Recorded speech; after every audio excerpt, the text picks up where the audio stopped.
Bueno, continuamos con nuestro club de lectura.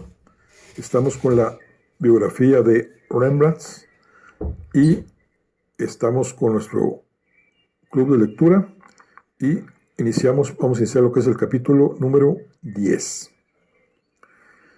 Mi vida durante los años que siguieron fue interesante y muy atareada. Mi participación personal en la gran aventura americana había concluido y también la lucha prevista por los hermanos Vickers entre los burgomaestres y el joven príncipe de Orange.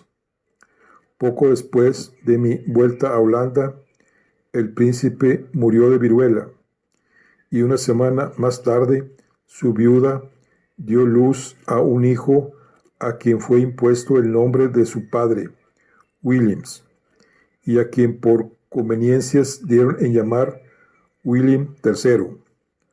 Todos pedimos a Dios que el niño se pareciera a su bisabuelo, que rigió los destinos de nuestro pueblo durante la rebelión. En lo que a mí respecta, nunca me arrepentí del humilde papel que me había tocado desempeñar durante aquellos años. Recibí mis baúles y mi colección de plantas y arbustos americanos en perfecto estado. Solo 2 o 3 ejemplares habían sucumbido a la dureza del viaje y doné mi colección al Jardín Botánico de Leiden, donde resultó muy valiosa para los estudiantes de botánica. También mis papeles que había confiado al capitán del barco me llegaron sin extraviarse una sola carta, y después de copiarlos y redactar de nuevo algunas partes, entregué mi informe a sus señorías Andries y Cornelius Vickers. Ambos expresaron lo mucho en que estimaban mis esfuerzos. Sin embargo, la situación política inestable no les permitía actuar de inmediato, según mis conclusiones. Estudiarían cuidadosamente cuanto les comunicaba y tomarían las medidas pertinentes lo antes posible. En el año 52, sin embargo, su señoría Andries Vickers murió y su hermano Cornelius habría de seguirle a la tumba 2 años más tarde. Nunca he logrado averiguar el paradero de mi informe. En nuestra última entrevista, su señoría Andries Vickers me había preguntado qué deseaba a título de recompensa. Le dije que no esperaba nada, ya me habían pagado generosamente, pero ¿no hay ningún cargo que os tiente?, preguntó. Todavía nos prestan oídos nuestros colegas cuando hacemos una pequeña sugerencia. Aseguré, señoría, que no lo aceptaría en ningún caso, pero quizá me pudiese hacer un gran favor, cuyo índole le expliqué seguidamente.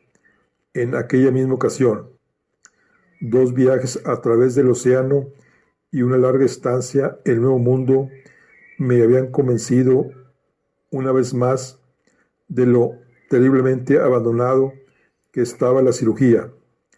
Deseaba proseguir mis investigaciones sobre anestésicos.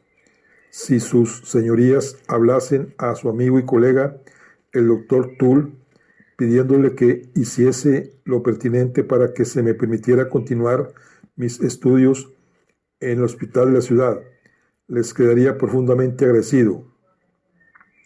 Su señoría Andries Vickers cumplió su palabra.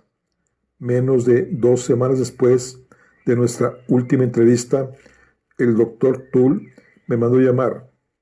Me aseguró que estaba por completo de acuerdo con mis proyectos y me dio prácticamente carta blanca para hacer cuanto quisiera dentro del específico campo de investigación que me interesaba. Por supuesto, muchos de mis colegas vieron en mí al intrigante y hasta al charlatán, pero cedieron gradualmente al ver que no cobraba por mis trabajos y que tanto el cirujano como sus víctimas se beneficiaban grandemente de mis esfuerzos. Muchas veces me preguntaron cuál era el secreto de los vapores que utilizaba, pero tales vapores podían ser muy peligrosos en manos de aficionados inexpertos, por lo que decidí no publicar los resultados de mis estudios hasta dar con un método absolutamente seguro. Y esta es la hora en que no he alcanzado aún ese objetivo. Aunque mi vida personal siguió su plácido curso, no ocurrió otro tanto con la República. En el año 1652 estalló nuestra primera guerra con Inglaterra. La razón fueron los celos mutuos que ambas naciones se profesaban. Envidiábamos los éxitos de nuestros vecinos en Asia y América, e Inglaterra envidiaba nuestro comercio por mar. La guerra duró 2 años y afectó a nuestras vidas de muchas maneras. Las disputas entre el príncipe y sus señorías de Ámsterdam habían retrasado la puesta a punto de unos medios adecuados para la defensa de todo el país, y como resultado sufrimos derrota tras derrota. En menos de 10 meses perdimos más de 1,600 barcos mercantes y nuestro comercio se vio temporalmente arruinado. En Ámsterdam se perdieron grandes fortunas y aproximadamente 2,000 casas se pusieron en venta sin encontrar posible comprador. Y mientras Cromwell, Lord Protector, al otro lado del mar del norte, y sus señorías, nuestros protectores particulares, luchaban por decir quién debía recibir la mayor parte de unos despojos que no pertenecían ni a unos ni a otros. Yo me retiré casi por completo de la vida social para consagrarme más y más a la compañía de mis amigos. Selim había abandonado nuestro país rumbo a las hospitalarias costas del Bósforo, convirtiéndose en un hombre importante en la tierra que le vio nacer. Capitanes que regresaban con sus barcos contaban cosas impresionantes sobre el lujo de su palacio y hablaban de 200 mujeres custodiadas nada menos que por 300 eunucos. Y Bernardo, como ya he dicho, se había quedado en la selva americana, convertido en un jefe Mohawk, con que de los 4 que habíamos emprendido juntos tantas excursiones dominicales, solo quedábamos Jean-Louis y yo, y poco a poco adquirimos la costumbre de pasar por lo menos parte del día en la casa de la Brestrat, donde éramos recibidos con la mayor cordialidad tanto por Rembrandt como por la hermosa Hendrik. Poco después de las 11, aproximadamente la hora en que la gente va a la iglesia, Jean-Louis solía venir a visitarme. Después de la comida, en la que participaba mi hijo Williams, que ya tenía su sitio, cuchillo y cuchara propios, pues nunca estuve de acuerdo con el hábito entonces vigente de que los niños comiesen de pie y sirviesen solo de los dedos. Solíamos fumar una pipa y después tomábamos nuestros sombreros y capas y nos encaminábamos a la casa de la Brestrat, que estaba a la vuelta de la esquina y que para entonces había adquirido un aire de agradable familiaridad. En la casa, el piso bajo seguía pareciendo la trastienda de un anticuario. Encima de un gran aparador de roble descansaban 2 grandes globos terráqueos, más un casco de exótico aspecto que recientemente había adornado la cabeza de Adrien, el hermano de Rembrandt, mientras posaba como modelo para el pintor.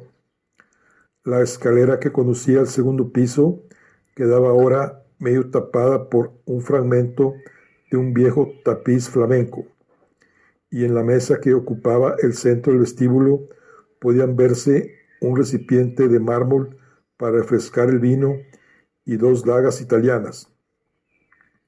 Encima de la puerta del cuarto lateral había un espejo veneciano con marco de ébano, pero ya no reinaba el desorden de antes. Todo estaba limpio y ordenado, y es que en aquella casa los moradores habían dejado de acampar para empezar a vivir en ella. El gran cuarto de estar en la parte posterior del inmueble aún servía de salón comedor y sala de visitas para toda la familia, y Rembrandt seguía durmiendo en la gran cama empotrada en que Sakia había muerto. Quizá algún día comprenda la gente que no debe ocupar los lechos en que han muerto pacientes aquejados de dolencias pulmonares. Mi propia experiencia me dicta que tal práctica es un enorme disparate, pero nunca he podido convencer a nadie, ni siquiera a Rembrandt, que era por naturaleza un hombre de sentido común y que se negó a escucharme cuando le dije que nunca debía permitir a Titus tocar nada que hubiese llevado su madre.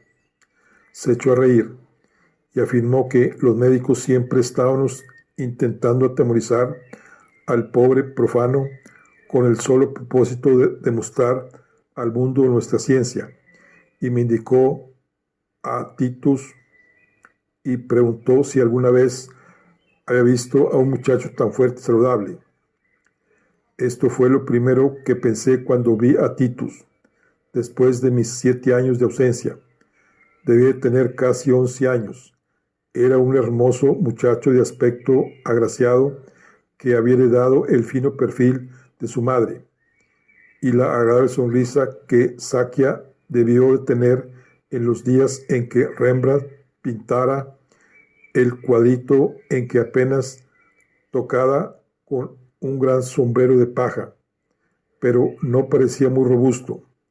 Tenía las mejillas muy demacradas para su edad, y en sus grandes y sorprendidos ojos brillaba un extraño fulgor. Mi primer impulso fue hablarle a Rembrandt de mis sospechas, sugerir que el muchacho pasase más tiempo al aire libre, que se le prohibiese permanecer en el cuarto de grabar donde los vapores de los ácidos ahogaban al hombre más saludable. Pero no me decidí por consideración al doctor Bueno, que después de mi partida a Ámsterdam había quedado al cuidado de la familia. Bueno, era judío. Se llamaba Efraín, como su padre, de quien aprendió la profesión. Era una persona amable y modesta, y según todos mis informes, un médico excelente. Pero su situación en el seno de la comunidad siempre había sido problemática.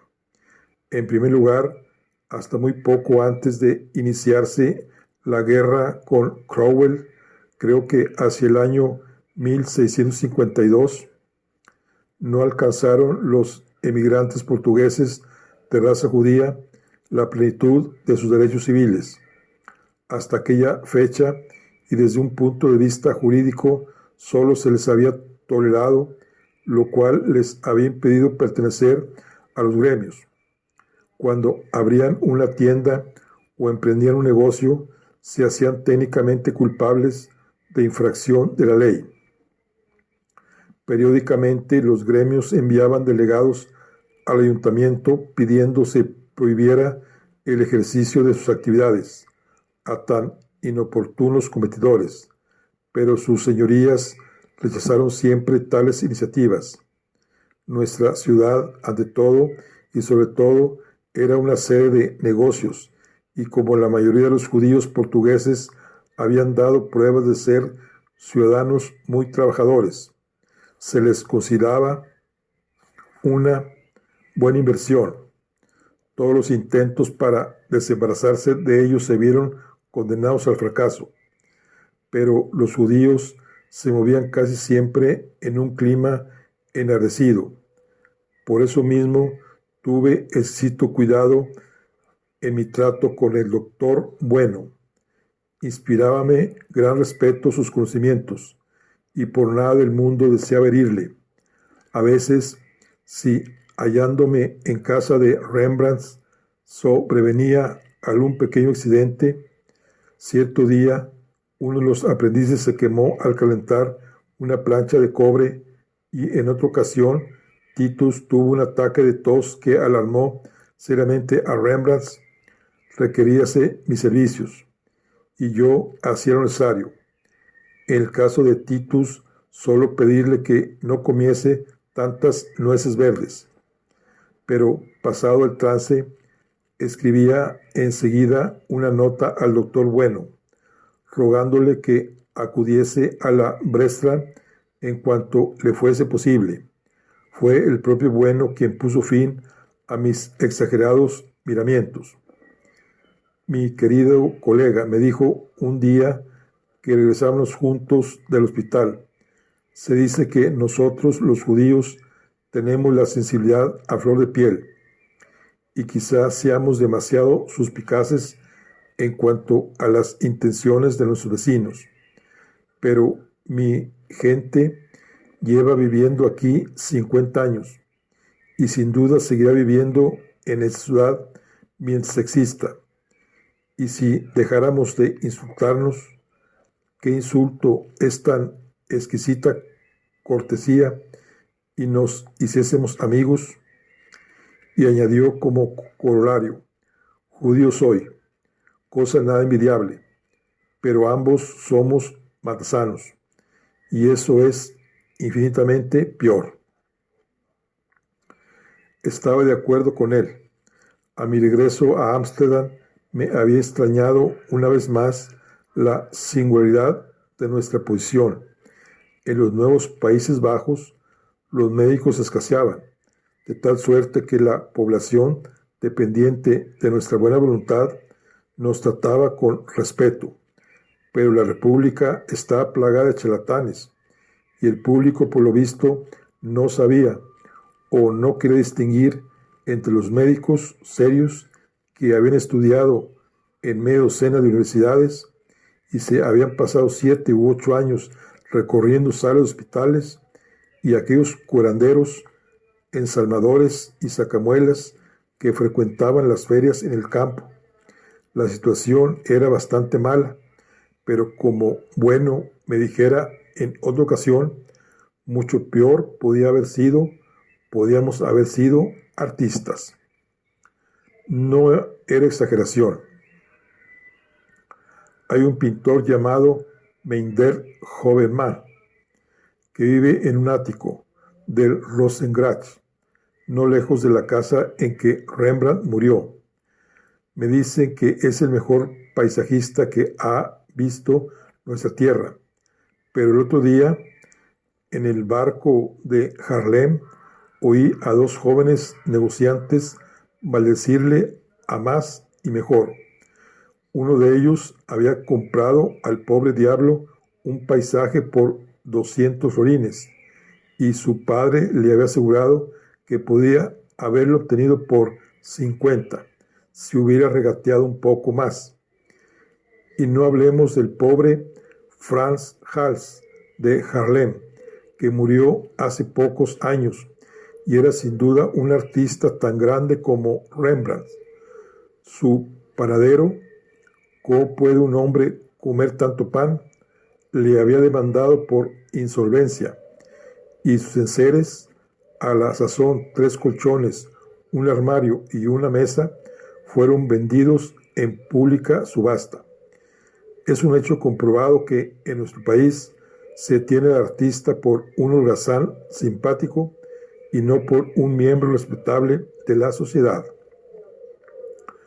Dudo que ningún otro hombre haya sentido nunca hacia la práctica del ejercicio físico la aversión que le tenía Rembrandt. Solía yo reprenderle diciéndole que con su silla y su caballete se estaba cavando su propia fosa. Tuvo que oírme innumerables sermones sobre fisiología elemental. Rembrandt nunca se enojaba, y yo me admiraba de su paciencia, hasta que cierta noche descubrí que ni siquiera me escuchaba. Seguía pintando tranquilamente durante mis peroratas. Poco antes, la semana anterior, se había quejado de que se despertaba a medianoche con fuertes palpitaciones y un agudo dolor a un lado de la cabeza. Le dije que pidiese al doctor Bueno le reconociera el corazón y a renglón seguido le hice unas cuantas preguntas. ¿En qué ocasiones notáis más esas molestias? No se acordaba exactamente, pero creía que era cuando se había pasado todo el día trabajando con la prensa de grabar. Mis muchachos hacen lo que pueden, me dijo, pero si quiero una copia realmente buena, tengo que hacerla yo mismo.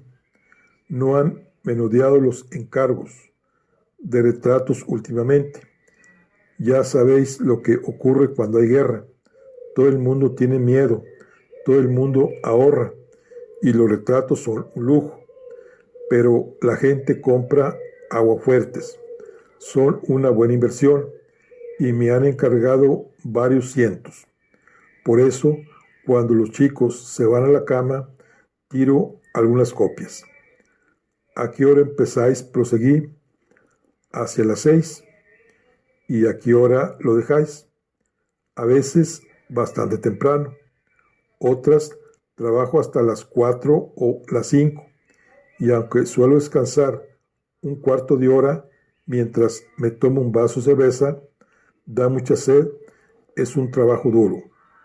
Desde las 7 hasta las 4 o las 5, lo cual representaba 9 horas de permanencia en una habitación pequeña, horriblemente calurosa, de pie, y haciendo funcionar la rueda de la prensa, que hubiera resultado pesada para un caballo de tiro. ¿Cuánto tiempo lleváis haciendo eso?, le pregunté. No demasiado, desde enero del año pasado, que fue cuando me encargaron estas planchas.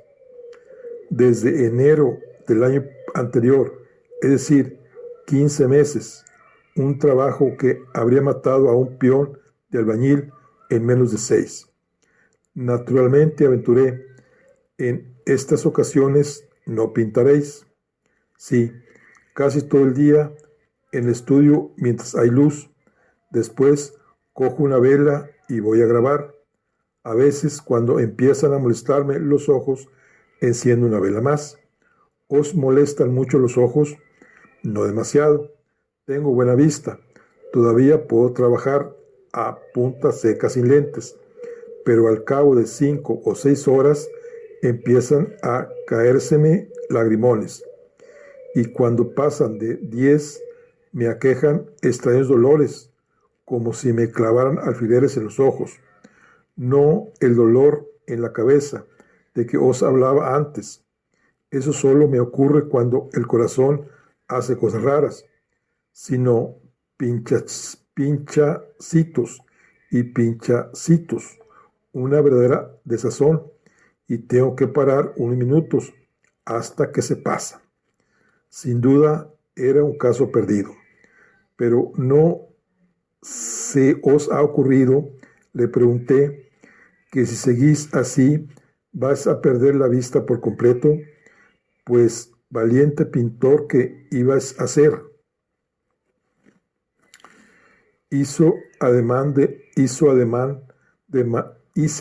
marcharme. Inmediatamente cambió de tono. No os enfadéis, doctor, me rogó. Probablemente estáis en lo cierto, pero tengo que continuar. ¿Por qué?, le interrumpí. Se limpió las manos en su blusa azul de pintor, costumbre por la cual algunos de sus enemigos de la tan popular escuela italiana decían que llevaba sus mejores obras en la barriga. Me portaré bien esta vez y obedeceré vuestras órdenes. Me duele mucho la cabeza y mejor será que termine por hoy. Me preguntáis por qué trabajo como un loco. Pues bien, os lo diré. porque sin duda estoy un poco loco. Profesionalmente, dije, nunca lo había notado. Claro que no. No estoy loco a la manera de Gerte Direx. No estoy para que me encierren, pero sé que no soy un miembro de la sociedad como tantos otros, respetable y bien equilibrado, y no lo seré nunca. Eso es lo malo con un trabajo como el mío. Hasta ahora he conseguido evitar el asilo, pero solo porque heredé todo ese dinero de Sakya. El cobro de la herencia es algo lento, pero de todos modos me permite obtener crédito, que es casi lo mismo que tener dinero. De no ser por eso, no sé lo que hubiera sido de mí. Mis obras no se venden. Durante los primeros 10 años, tras mi llegada de Leiden, yo era una especie de bicho raro. Me puse de moda.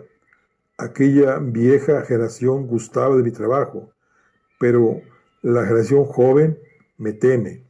Sé pintar, aunque me esté mal el decirlo, y ellos no lo ignoran, pero no sé pintar como ellos quieren que pinte, y eso también les consta. Diréis que debo ser práctico y pintar como ellos desean. Pues bien, lo he intentado y sencillamente me es imposible.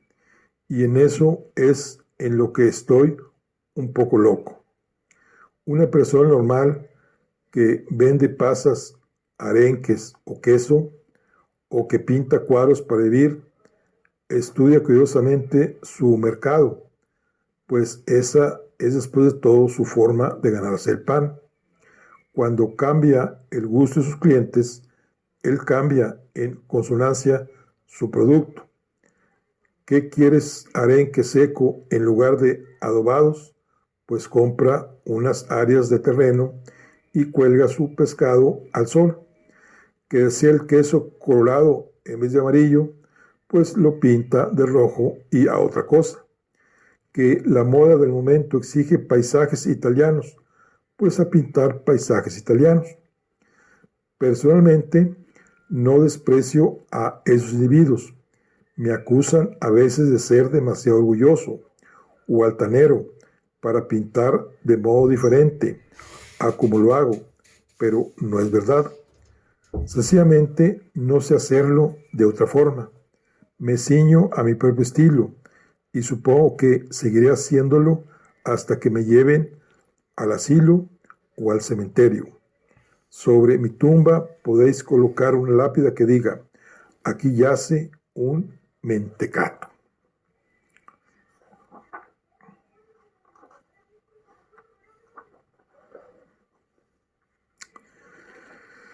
Bueno, por aquí concluimos la charla del día de hoy. Estamos en el club de lectura, estamos con la biografía de Rembrandt. Nos vemos en la siguiente. Hasta luego.